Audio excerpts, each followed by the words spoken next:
राज्य में महिला माने असुरक्षित हो पड़ते राज्य में बढ़ी चली महिला निर्यातना एने राज्यर विभिन्न कॉलेज सम्मुख में बीजेडी पक्षर प्रतिवाद करा जाजपुर जिला धर्मशाला ब्लॉक युव छात्र बीजेडी पक्षर धर्मशाला महाविद्यालय सम्मुख में प्रतिवाद करा टायर जाली नाराबाजी कर युव छात्र माने जो भावे गोपालपुर ठारे महिला को छात्री को गणदुष्कर्म करा जाजपुर को आसीथिबा दिल्ली युवती को असदाचरण करा आज राज्य सरकार महिला को सुरक्षा देवारे संपूर्ण फेल मारी धर्मशाला ब्लॉक बीजेडी युव छात्र माने एकत्रित होई धर्मशाला महाविद्यालय सम्मुख में प्रतिवाद करिसेंती।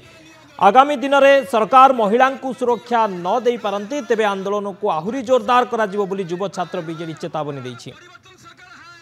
आपण माने देखुथिबे आईन श्रृंखला कोबरे भूषणी जाईछि जने युवक आगे गछरे बांधी ता बांधवी को गणदर्शन करा जाईछि जो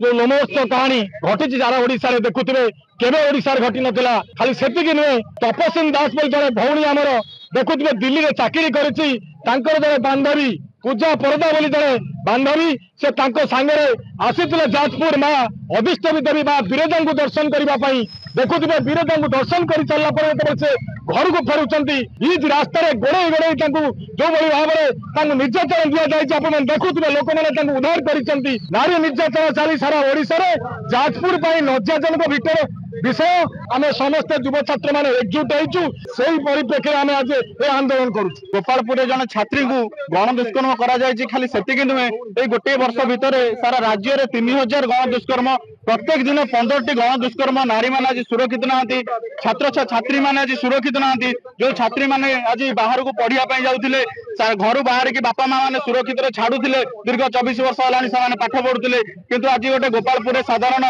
गोटे छात्रीटा को समस्त मिसिकी गण दुष्कर्म करछंती आमे सरकार को विरुद्ध रे आज छात्र छात्री माने युव छात्र माने समस्त एकाठी आज धर्मशाला महाविद्यालय सम्मुख में समस्त गणधारणा देइछु आगामी दिन में ए तीव्रतर हम गणधारणा तीव्रतर हम।